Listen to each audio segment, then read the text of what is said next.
Apple, there are more products you haven't heard of than the ones you have, because they get canceled at the last minute or whatever. So 150 interviews. That included Woz and John Scully, who was the CEO for 10 years. There's Johnny Ive. Spent a wonderful day with him. There's Bill Atkinson himself. What's a real tragedy and a blessing is that this book came along at just the right time to catch these guys. 4 of these guys have died or developed dementia since the interviews, so they can no longer speak to us. And Bill Atkinson was one of them. The interview I did with him was his last interview, and 3 months later, he was diagnosed with pancreatic cancer, and 4 months after that, he was gone. So really meaningful. The tough part was what to do about the recent years, because I really wanted to interview current designers, executives, and engineers. And Apple has a rule that they don't talk to media. They do not make current employees available unless it's a very special setup with the Wall Street Journal to make some point. And so for 6 months, I harangued Apple, and I'm like, let me interview these people. It's a historic book. It's an important project. And they said, well, can we have editorial control over your book? I said, no, that's not the deal. So we were kind of at a standoff. And finally, they said, okay. 6 months later, they said, okay, come to Apple Park, and we'll schedule a day of interviews with you, an hour at a time with all the key people. And I went out there 4 times for these days of interviews. So there was Craig Federighi and Greg Jazwiak, the current head of global marketing. There's Eddie Q, who's the head of services. There's Phil Schiller. And of course, there's Tim Cook. So it was an amazing experience. Often I would end the interview by saying, there actually is no book. I just wanted to hang out with you for a little while. So here's some fun facts about Apple that you guys, as Mac nerds, you might know some of these, but some of them will be new to you. Apple didn't start in a garage. It started at HP on Woz's desk. Apple was Woz and Jobs' 4th business venture together, not their first. So that included the Blue Box, telephone dialer, and a couple other things. There was a 3rd founder. We'll get to that. Steve was not Apple's first CEO. He wasn't his 2nd, 3rd, or 4th CEO. He was Apple's 5th CEO. He didn't make up the name Macintosh or come up with the concept. In fact, the guy who did, he fired. John Scully did not fire Steve Jobs, contrary to popular lore and the movies. The tablet, which we know is the iPad, actually came before the phone. It was put on hold. There's this old myth that Jobs would say to someone in the elevator, "What do you do here?" And if you didn't like your answer, he would fire you on the spot. Never happened. And he didn't write the Think Different ad. And the Newton saved Apple. Oh, yeah. If I forget to explain that, bring it up in the Q&A. So I thought maybe today I would give you my favorite 50 stories from this book, Apple, the First 50 Years. But Taylor was really grumpy and rigid about this. He said we didn't have 11 hours. So I'm going to cut it down to my favorite 15 stories and see if I can fit them in the next 45 minutes. First of all, I mentioned there's a 3rd founder. Jobs had a job at Atari, and he was doing... So as you know, Woz came up with what we now call the Apple I. It was just a circuit board. And Jobs said, well, how about we sell this? And so they went into business together. But Jobs said, by the way, any intellectual property you come up with for our little project, you know that Apple, the company, is going to own it. You won't own it, and HP won't own it. And Woz was really nervous about that. He did not like the idea of cheating on his boss, HP. So Jobs got this guy, Ron Wayne, who was a 41-year-old tech at Atari, to sort of mediate this dispute between the two of them. And he did. He talked Woz down. And that night, April 1st, 1976, Ron sat down at his typewriter and drew up this little partnership agreement.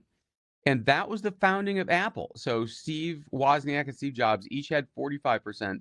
And to thank him for his intervention, they gave Ron Wayne 10% of the company. And so Ron got to work. He wrote the first warranty card. He did the first logo. He was a good draftsman. But then Steve Jobs got a $15,000 advance, a loan, to buy the parts for the Apple I. And so that meant that Ron Wayne was on the hook for $1,500. And remember, this was not like a corporation. Like Steve Jobs was barefoot and stinky. He did not have any hygiene to speak of. He ate weird foods. They were both scruffy. And like, was he really going to go into business with these two 21-year-old, like 20 years guys? So Ron Wayne was really nervous, and he'd been burned with a previous startup recently and lost a lot of money. So he was sort of gun shy. And after 11 days, he said, you know what? I'm not in for another entrepreneur startup roller coaster. I'm out. So he went to the registrar's office in Santa Clara County and took his name off the agreement. Steve Jobs paid him $800 as thanks. The 10% that he held would now be worth $350 billion. So he says, though, he explains, that he did what he had to do with the information he had at the time, and he's never starved. And I really wanted to get him for the book. He apparently lives in a trailer park in Las Vegas now. And I emailed him, I wrote to him, no response. And then on Tuesday, this coming week, I'm doing, Wednesday, I'm hosting a big event at the Computer History Museum where this all started. And lo and behold, who pops up out of the woodwork at age 90 but Ron Wayne? He's going to be there at this thing. This was a Zoom call where we were talking about this big event. That's him. That's Ron Wayne. He's going to be there, and I'm finally going to interview him. I'm going to hop off the stage, and they have a roving cameraman, and I'm going to come with a microphone and interview Ron Wayne about that fateful decision. So he resurfaced after all these years. He's never done an interview. Second story I want to tell you is Bill Atkinson, who's the genius behind the first graphic interface, which was not for the Macintosh, as I'm sure you guys know. It was for the Lisa computer, which preceded the Mac. This is where they took the ideas they'd seen at Xerox PARC on that fateful visit in 1979, and they saw the mouse and overlapping windows and menus and black text on a white screen, which had never happened before. And so Jobs is like, this is the future. Tear up everything we've been doing on the Lisa. We're going to make it a graphic computer. But Bill Atkinson had a real problem with one thing. See how the windows overlap there? He couldn't get it to work. Well, he could, but when you moved a window aside, it didn't immediately reveal what was behind it in the window in the background. Instead, it would sort of flicker white, and then it would paint itself slowly with the image that should be there. And he just couldn't remember how Xerox had done that. And because these things had so little memory and such slow horsepower, he just couldn't get it to work. So he spent weeks on it. Finally, he came up with this brilliant concept called QuickTime regions, quick draw regions, where he would sort of store the image of just the rectangle where it was overlapping, and he would store that image off the screen. Anyway, Jobs is like, you did it. Now when you move a window aside, it immediately shows you what was under there, just like real pieces of paper. And then, this is the part not everybody knows. Shortly thereafter, Bill Atkinson was at a nudist colony in the redwoods of California in the hot tub. This is an AI recreation. When this dude gets into the tub with him and says, oh, you're Bill Atkinson. You're that genius who figured out how to do overlapping windows. And he goes, well, yeah, it was a lot of work. And the guy goes, hi, I'm Bill Wilcox. I work at Xerox. Man, I can't believe you solved that. We never got it. We never got there. And Atkinson was like, what? I saw it. When I visited Xerox, I saw that. And this guy goes, no, you didn't. He must be misremembering because we haven't licked that problem. So Bill Atkinson created overlapping windows only because he misremembered having seen it. I just love that story. So the Mac was Steve Jobs' attempt to take everything that was great about the Lisa and make it much smaller and much less expensive. It was going to be $1,000 originally. This is the tiny team that created the Mac. And on the left is Jerry Manick's original pencil sketch for what it would look like. I found this in the Stanford University archives, which I went and visited and pawed through old documents. I don't know if you remember how wonky and crashy and bad that operating system was. I mean, like there were no icons for in list view, and there was always a folder called empty folder. As soon as you named it, a new empty folder would pop up. There was no new folder command. There was always an empty folder waiting for you. But there was only 128K of memory, and the operating system took up 96K of it. So it was gasping for memory. And this will become a really, really important factor in the story of Apple. So Andy Hertzfeld in the light blue shirt in the center there worked magic trying to make this thing boot up and run one program on so little memory. I don't know if you remember, but Mac Write, the longest document you could create was 10 pages long. That's how little memory this thing had. So we'll get to why this was such an important point. Steve Jobs, I read that Walter Isaacson book, 600 pages, and you came around, in my opinion, not really knowing Steve Jobs. Like, I didn't get the idea, like, I was familiar with him at this point. And one huge thing that was missing was how freaking hilarious and weird he was. So at one point, he burst into the Mac office while they were developing the Mac in 1983. He's like, guys, I have it. Mr. Macintosh. And they're like, what are you talking about? He said, so we're going to have this little guy, a little cartoon guy, and once every 1,000 times that you open a menu, instead of the menu commands, there's going to be this little guy, and he's just going to wave at you and disappear. And you'll open the menu again and try to get him back, but you won't be able to. It'll be like this little blink of an eye. Did I imagine that? It'll be so funny once every 1,000 times. And everybody loved the idea. In the end, they were so memory constrained in the ROMs that they couldn't fit it in. But they did hire this Belgian artist, Follon, to draw Mr. Macintosh. And to this day, he exists only in one place. And it's on the original prototype Mac motherboard. There he is. There's Mr. Macintosh, the last surviving image. And by the way, very similar. I don't think this story has ever been told. This is another AI generated thing. But when they were about to sell the millionth Mac, Jobs got all fired up. He's like, here's what we're going to do. We're going to put a golden ticket in the box of the millionth Mac we ship. And whoever wins it is going to get an all expenses paid flight to Cupertino. I'm going to dress up like Willy Wonka. I'm going to give him a tour. It'll be so cool. He'll get like $10,000 worth of Macs.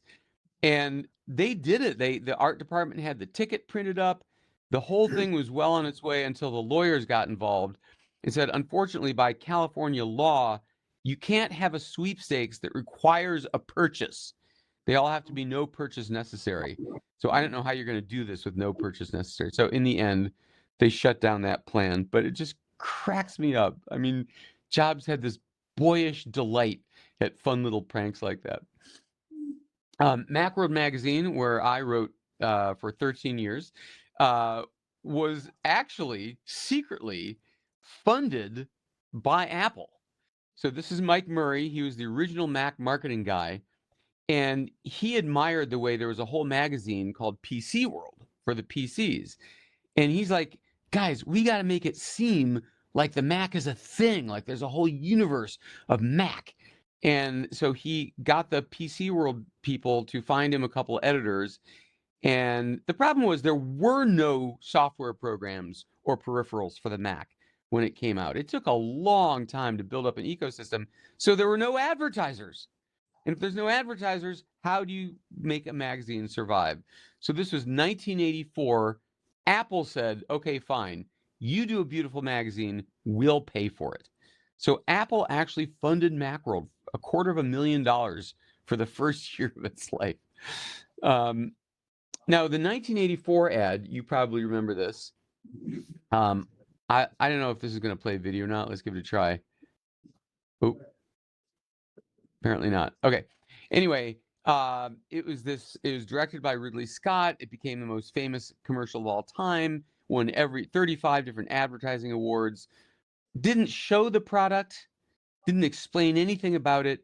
It was just this surreal sci-fi vision of Big Brother in a desolate, bleak future, where Big Brother, lower left there, is droning to the mind-washed masses, when all of a sudden this beautiful blonde woman carrying a sledgehammer runs into the room with goons chasing her, and she throws the sledgehammer at the screen, and it explodes. So a few things about that ad. One, it wasn't originally dreamed up for Apple. The guy at the ad agency, Chiat Day, had thought of this idea a couple years before and tried to sell it to Nike, tried to sell it to Atari, and everybody thought it was too grim. He'd even pitched it to Apple for the Apple II, and they all thought it was too weird and too grim. So it took Steve Jobs coming along for the Mac to say, we need something really remarkable, when he said, well, I had this idea. It wasn't originally supposed to be a sledgehammer. It was going to be, what was it, an axe or something? Yeah, and at the last minute they changed it to a sledgehammer. Originally there was going to be no dialogue. There's going to be no Big Brother speaking. But what they had to do is they had to hire 200 skinheads from London to play these drone guys. And for the auditions, they wrote up some bleak text. And Ridley Scott thought, well, actually, maybe we should have the Big Brother guy talking during the whole thing. And it was drawn from the audition tape, script. As you know, there was no product to show. And so the board hated the ad. They're like, we want to run this on the Super Bowl. There's going to be two 30-second versions and a 1-minute version. And the board thought, this is the worst ad ever made. You are not airing that. This is 2 days before the Super Bowl. They're like, cancel it. Sell off the airtime slots you bought. We are not airing this ad. So Chiat Day sold one of the 30-second spots to Heinz and another one to Hertz, the rental car company. The 60-minute slot, they pretended they couldn't sell. But I met a guy who was on the team, and he said, are you kidding me? We didn't even try. We knew this ad had to air. So they told the board, look, we've already paid for the airtime. We can't sell it. We'll have to run it one time. And of course, the rest is history. The Lisa, as we know, was the first consumer device with a graphic user interface and a mouse and overlapping windows, the first computer with a hard drive. It was an incredible achievement. It had a megabyte of memory, 4 times what the Mac had. It had multitasking. It had memory protection. It was years ahead of advance. It had stuff the Mac would not have for 20 more years. But because of all that memory, it cost $10,000. And it got rave reviews, but nobody bought it. So in desperation, they wrote a weird little piece of code that would let it run Mac programs. And they rebranded it as the Mac XL. And the purpose of that was to unload the remaining inventory as quickly as they could. What they didn't count on was the Macintosh XL became a huge hit. Everybody wanted one. And they had long since stopped ordering parts and stopped manufacturing the machine. So they didn't have any to sell. It was just a giant, embarrassing, humiliating fiasco. So for a while, they took a bunch of returned ones and ones that were broken, and they sold them to this reseller, this guy called Sun Remarketing, and he had a thriving business keeping them alive. And then one day the lawyers called him up and said, yeah, you know that deal we have where we sell broken Lisas to you? That's over. How many do you have left? He said, I have 7,000 Lisas left. And they're like, okay, we're coming for them, which the contract says they could do. They came to his place. They took all those Lisas, drove them into the deserts of Utah, and dumped them in a landfill. 7,000 Lisas dumped into a landfill. It turns out it was a tax write-off. Apple would come out ahead writing off the value of these unsold computers rather than continuing to sell them to Sunry Marketing. On the 40th anniversary of that, this guy started a GoFundMe to raise money. He was going to dig up the landfill and find the abandoned Lisas. He wanted $8,000 for his fundraising campaign. He got $40. So it never happened. So the Knowledge Navigator story, this is John Scully. He was the CEO from 1985 to 1993, I believe. 1983 to 1993.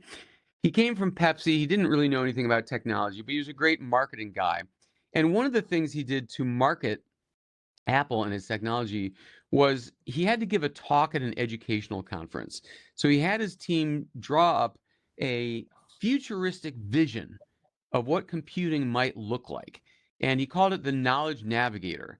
And it was like a 6-minute video where this college professor who lives in that house, I don't know what college professor has enough money to live in that house. Anyway, so he opens up what amounts to a folding iPad. It's a touchscreen iPad with an AI video talking agent that says, okay, today you have a meeting at 4:15 and you can talk to him. Look, there's menus. There's a front-facing camera on that thing, stereo speakers. This is. I'll play a little bit of this.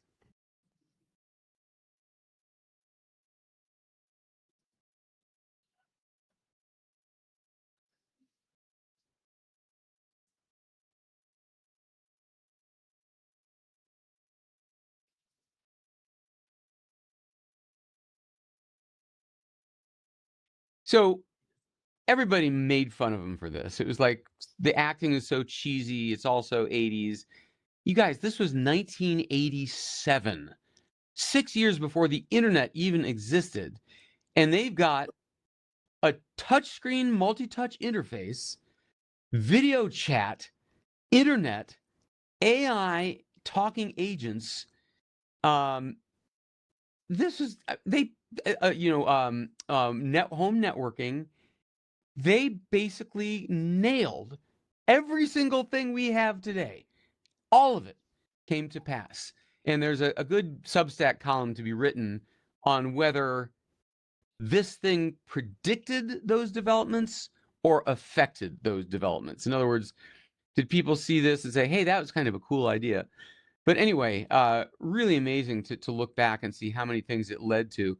And it also led to a series of sequels that everybody forgets about. I found them. On the left is this tiny trackpad-based microcomputer that you could fit in your pocket. On the right is a flat screen computer. Does that remind anybody of anything? That is the iMac of 2026 right there. On the right, Apple's first concept for goggles, like the Vision Pro, only at this point, notice that the guy is putting a floppy disk into them. So they weren't quite sure where this was going. Some of you might have known the Sosumi story from my own books, but it's the greatest story. So when Apple was founded, they got sued by Apple Records. That's the Beatles' record company, for using the word Apple. They thought that would confuse people. So Apple won the case by arguing before the judge that they're not a music company. No one would be confused by the products because they don't make music. So then when the Mac came out a few years later, they introduced when the Mac LC came out, it had a microphone and you could choose your error beep. And so they wanted to be very careful that they were not getting into the music business. They didn't want to be sued again because of that agreement with Apple Records. So Jim Reeks was this 20-something guy in charge of all the audio at Apple. And so he made these different audio error messages, and they were all onomatopoeias. They were all named for the sound. Droplet, quack, wild, eep, beep, all these things. But one of them was this E-flat diminished chord that was very much a musical chord. And he called it something like chord. And the lawyers were like, chord is a musical term. If you do that, it says we're getting into the music business and we will be sued. Change the name.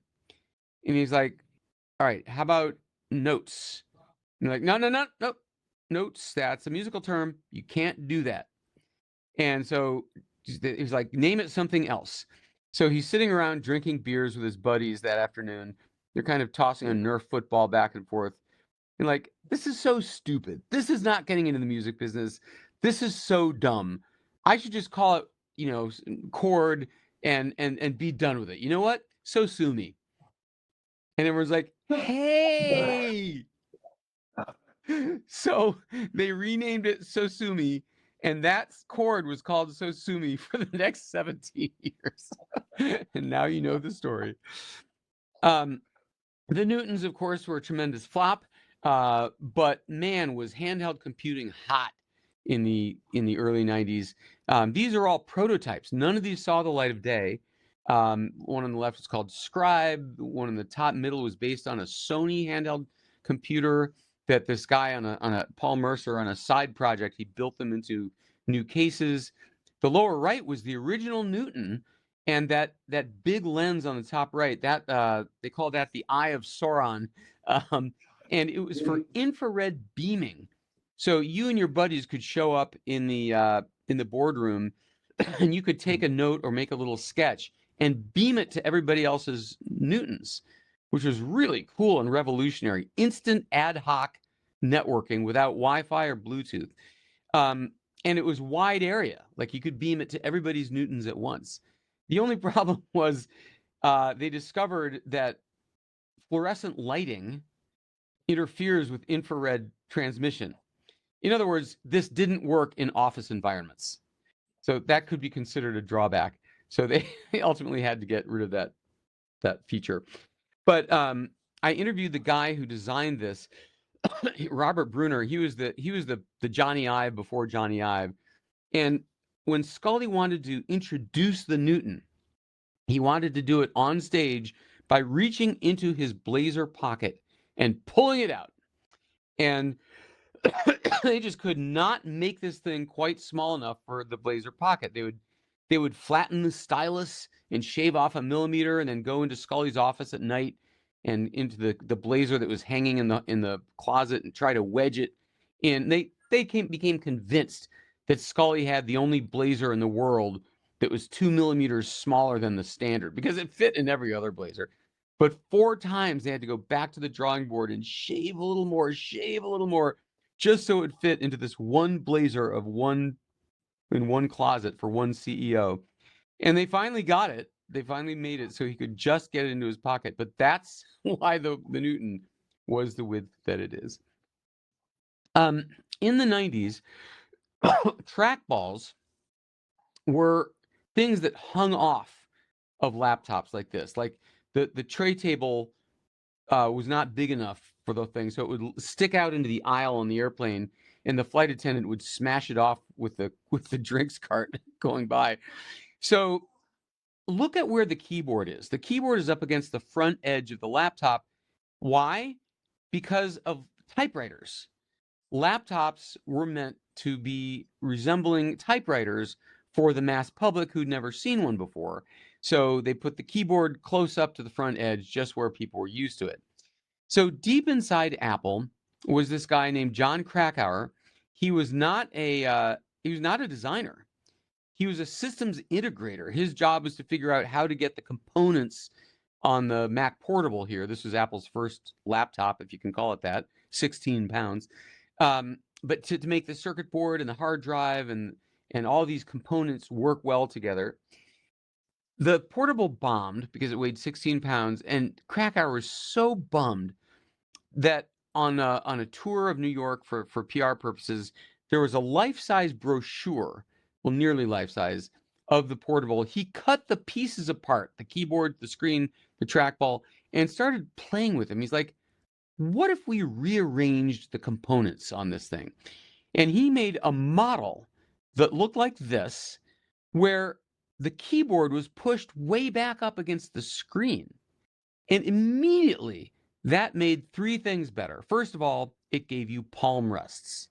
Second, it lets you put the trackball right in the middle, no longer hanging off the edge, but in the middle where you could reach it with your thumb even without taking your fingers off the keys. And thirdly, it meant that the heavy components inside that used to be where the keyboard is in this picture could move forward to the front edge underneath, which changed the balance of weight. So now your laptop was less likely to flop off the back of your knees. Anyway, it looked really weird to people inside Apple, and a lot of people said no. But Krakauer, after hours, would slip into a conference room. He said he'd never get away with this today at Apple with all the security. But he invited 45 people, friends, coworkers, to come in and give it a try. Test it. He would try different versions of it. How big should the trackball be? And everybody agreed this was so much better a layout. So Robert Brunner took a look and he's like, oh my God, that is how a laptop should be. So that was the PowerBook. And that was the first successful Apple laptop. And when I mean successful, I mean crazy successful. $1 billion worth of sales in the first year. And it was all based on Gary Krakauer's self-motivated design. And ever since, no laptop has ever been made using the old design. That came from Apple. So we're about here now. And Apple was 6 weeks from bankruptcy. They went through three CEOs in 5 years. It was such a disaster. There were these fiefdoms, there was duplication. They had 12 different ad campaigns going on, some of which contradicted each other. My favorite story of this whole thing, Phil Schiller told me that at one point there was a day when 2 Apple lawyers showed up in trademark court to sue each other. Just cracks me the hell up. This company was so dysfunctional. And after all this time, the Mac still didn't have an operating system. It didn't have multitasking. It didn't have real multitasking, and it didn't have memory protection. So one program would crash, your whole Mac would crash. So Gil Amelio, whatever else you want to say about this guy, he did see the future, and he did know that they needed a real operating system. So they got into negotiation with former Apple executive Jean-Louis Gasset, who had started up a company called Bee, and they developed a computer called the Bee. What was it called? Anyway, it was a tower, and it ran BOS, which was based on Unix and had multitasking and all that stuff. So Apple was in negotiations to buy them when somebody over at Next, this developer relations guy named Garrett Rice, found out that Apple was shopping for an OS. Now, Next was Steve Jobs' company. While he was gone, he started this company for advanced computers for universities and researchers. It failed. It was way too expensive. But the operating system he came up with, Next Step, was incredible. I mean, it was rock solid. It was beautiful and far more complete than the Bee operating system. So this guy, Garrett, without asking permission, without checking with Jobs, calls Apple and says to their technology chief, what are you doing messing around with Bee? You should be buying us. And Apple's Ellen Hancock, who's at Apple, said, I actually never thought of that. Why don't we have a showdown between the two of you? So they set this up for late 1996, and Jean-Louis Gasset gave his demo, and Steve Jobs gave his demo of NextOS, and it was no contest. Jobs was such a better presenter.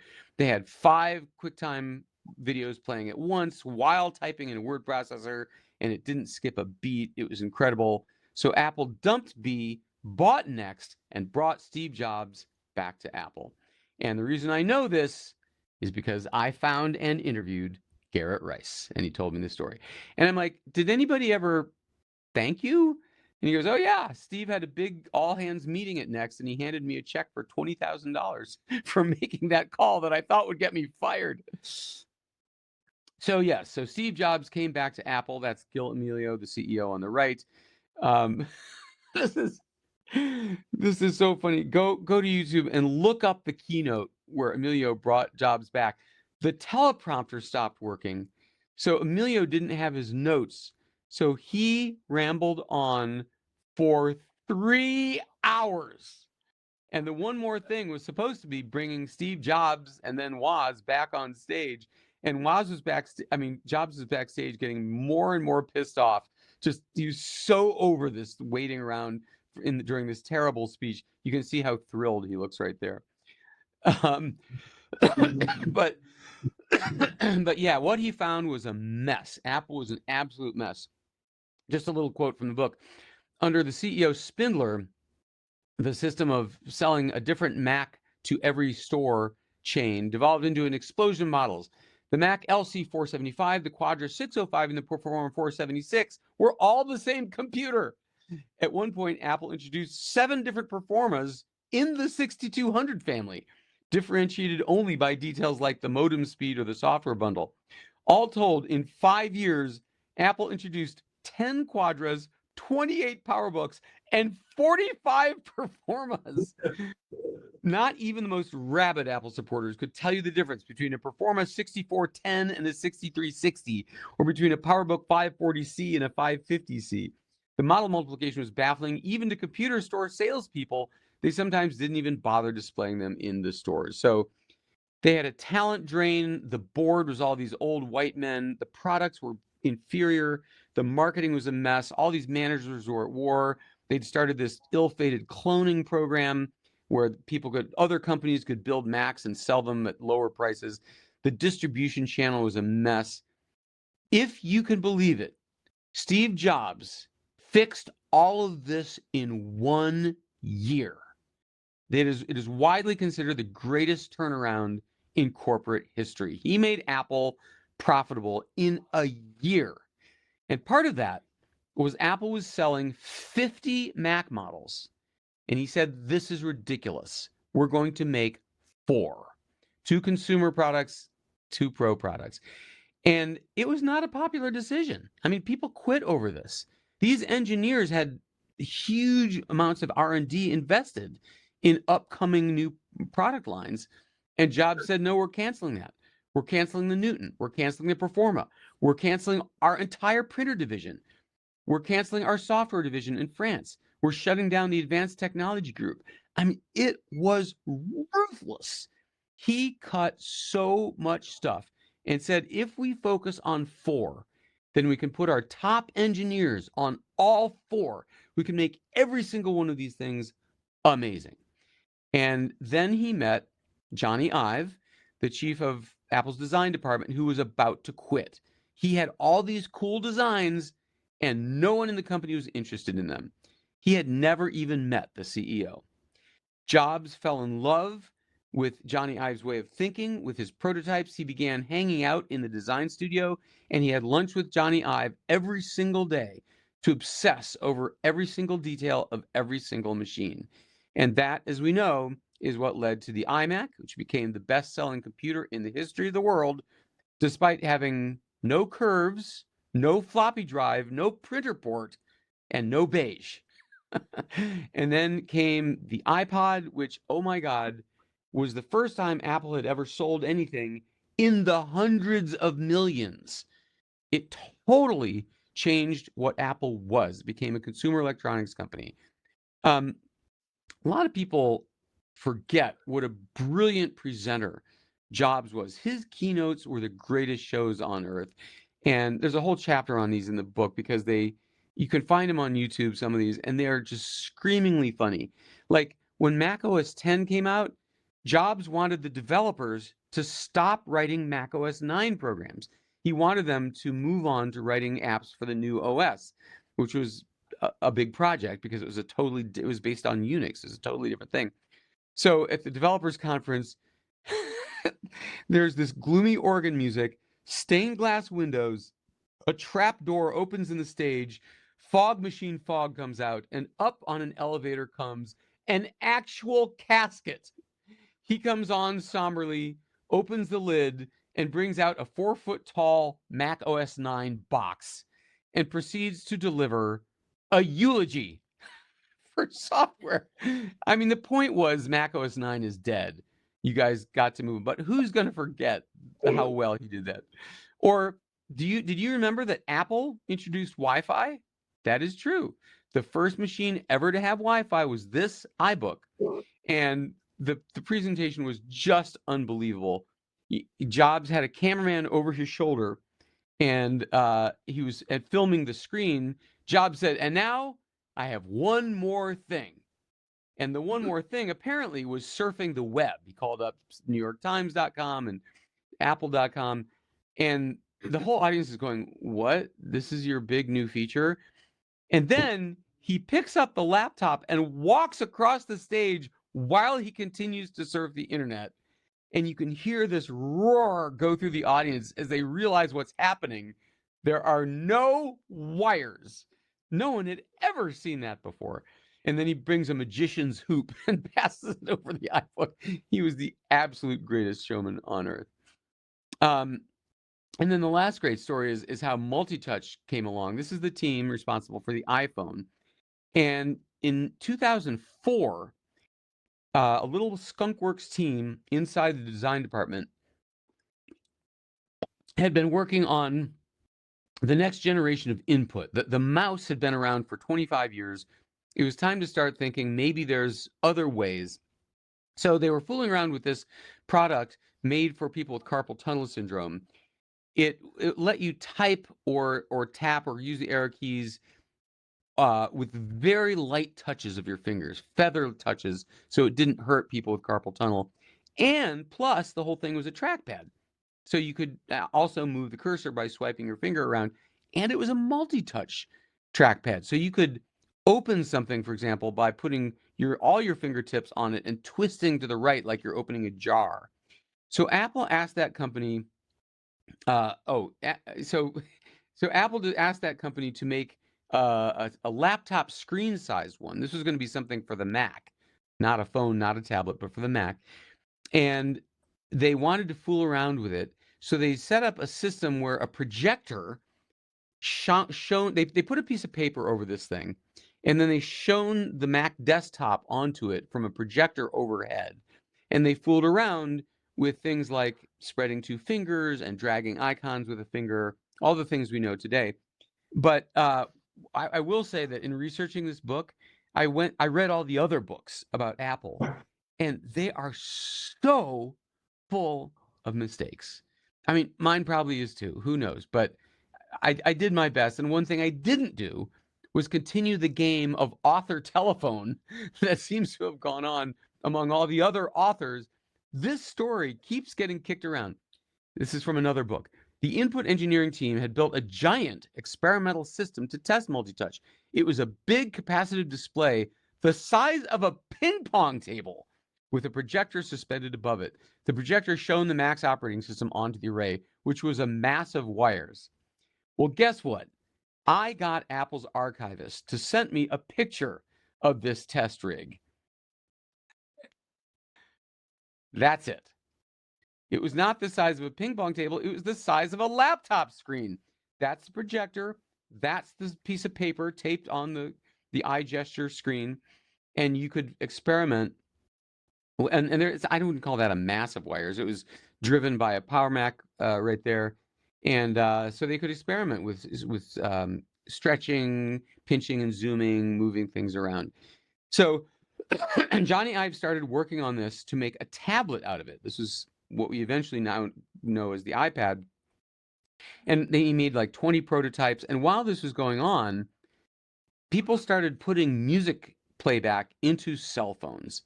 And Jobs was like, oh my God, if people have music playback in their phone, it's lights out for our iPod business, because no one's going to want to carry around two devices. We better make a phone before somebody else does. And that is why this technology found its way into the iPhone. So the last chapter of the book is called Apple: The Next 50 Years, where we talk about what they're likely to do in the future. The leaks are pretty convinced that a folding iPhone is coming out this year, not a double fold like that, but a single fold. We also know that Apple is working hard on smart glasses, like the ones from Google and Meta shown here. But I think not enough fuss is made out of the progress Apple has made in medical devices. I mean, that watch, man, it can detect atrial fibrillation, which is the single most common heart rhythm ailment that gives thousands of people strokes every year. It can detect hypertension now, high blood pressure. It will diagnose 1 million people a year. It can detect sleep apnea, which is a sign of really serious things. It can watch your gait, your walking gait over time, and do early prediction of Parkinson's. They've been working 15 years on glucose monitoring in real time, so diabetics and athletes don't have to stick themselves multiple times a day. And the incredible thing is, and they've just put a heart rate monitor in the AirPods. The amazing thing is that your watch and your AirPods are picking up medical signals from other parts of your body, like your brain and your heart and your lungs, while it's on your wrist. It's absolutely spectacular. So, quick thing I thought I would mention. I can't be there in Texas, but if you are interested in the book and you send me your receipt and your email address, your mailing address, I will autograph a sticker for you, a book plate they call it, and mail it to you. You can slap it in there, just as though I was there to sign your book. And I'm happy to answer any questions you might have about this book or me or Apple's first 50 years.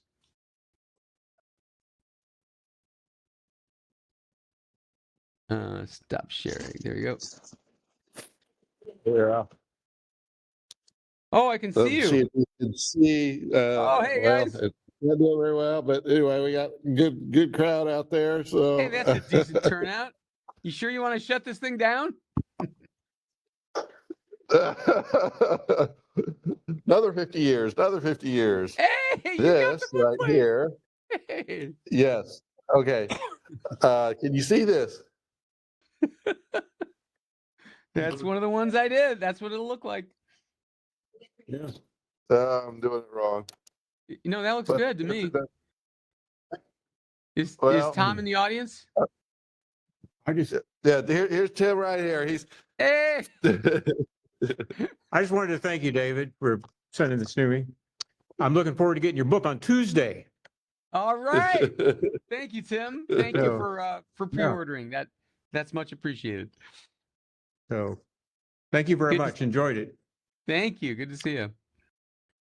Okay, anybody have any questions of David here? We obviously appreciate him being here. Come up here because David, we've got a microphone here and make sure David can hear you right here. So come on up. Speaking this. There we go. David, my neighbor where I live, her daughter was one of the technical people for writing all of this technical stuff for Apple. Wow. And they were in a meeting. He's in Austin. They were in a meeting and Steve Jobs walks on the stage and pulled out the iMac or the Apple, the Apple Air, the Mac Air. Oh, And the she MacBook looked at her Air, boss. yeah. Yeah, when they first came out with it, she looked at her boss and says, I guess we're gonna have to go in the room and do a lot of writing today. That's awesome. There we go. Anybody else want to ask David while we got him on the hook here? We're so excited having him here. I guess we don't see anybody else standing up there, but we got to come on up here. If you stand right behind here, David can actually see you too. Right. So there we go. Do you have any stories about like how HyperCard influenced like the internet and the browsers? Yes. Or like why HyperCard went away? Yes, I can answer both those questions. First of all, we know that HyperCard was an inspiration to Tim Berners-Lee when he invented the web. He said so. So that is how important it was. The demise of HyperCard is very sad. And it has to do with Bill Atkinson's deal with Apple. when he created HyperCard, he was no longer at Apple. It was a third-party deal, and he had to decide: do I release it to the world cross-platform, like Windows people can use it too, or do I ensure its longevity by insisting that Apple include it free with every Mac? And so he went with the latter. So the deal was Apple had to include it free with every Mac for 2 years, and Apple gave him a royalty on every copy, which was worth millions for Atkinson. He told me he remembers writing a check to the IRS one year for $1.5 million. That was just the taxes. He said, I think I needed a better accountant. But eventually Apple sort of lost interest, and they spun it off to Claris, and then Claris sort of lost interest and spun it back to Apple. It just lost its advocates inside the company, and eventually it died away.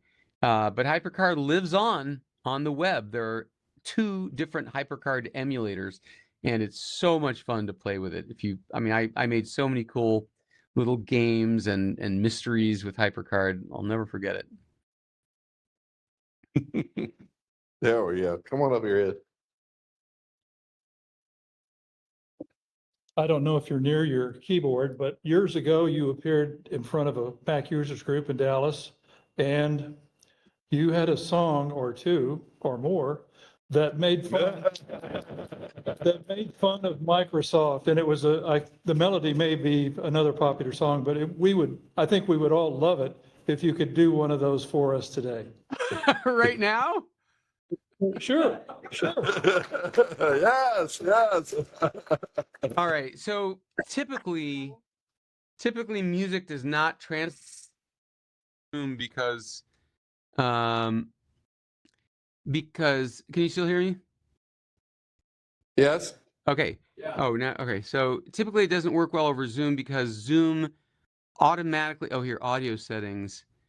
Let me see if I can it filters out no, Ring Central doesn't. Oh yeah, go.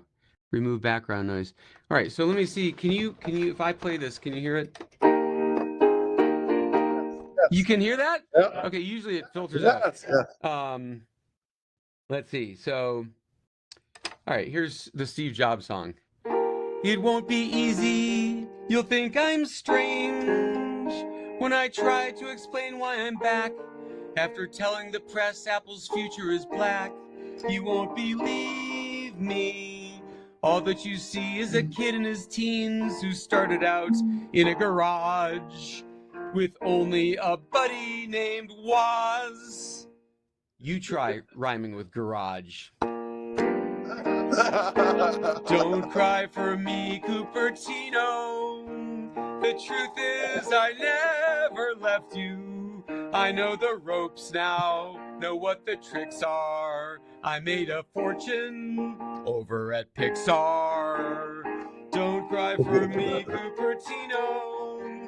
I've still got the drive and vision. I still wear sandals in any weather.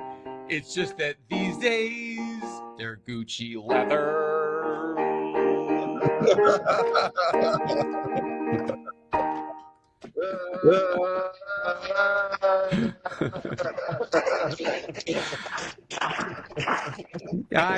I remember those song parodies, and I believe I did some for you guys those many years ago.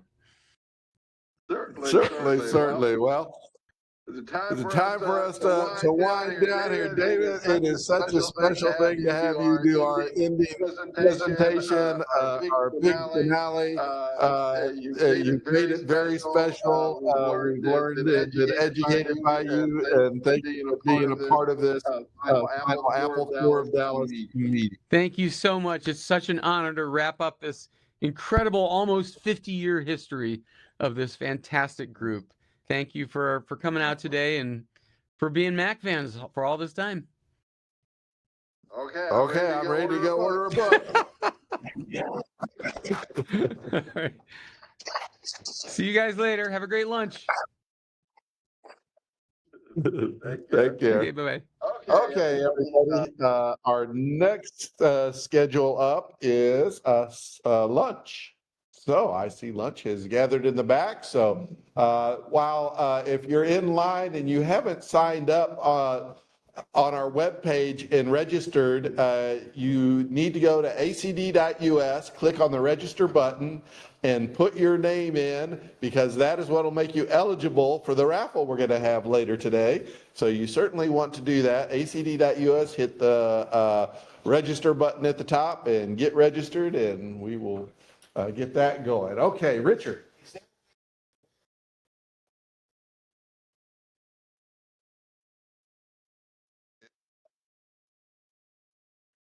When you register, it'll tell you, it gives you that you're registered. If you get a response that you're registered, you're in the database.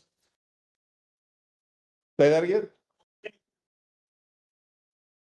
Well, if you just hack on it, I'm sure we use Grok or Claude or something. Yeah, John Jones, thank you. Okay, so get registered, and are we ready in the back to go through the line?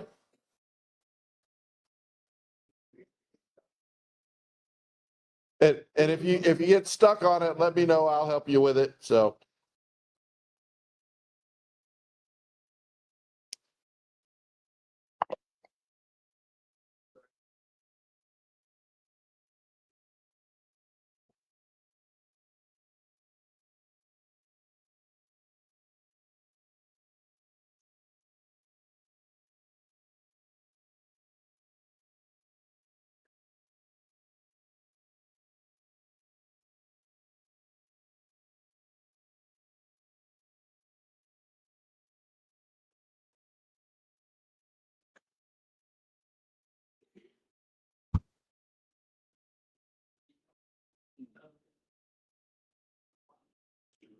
Okay, so let me get the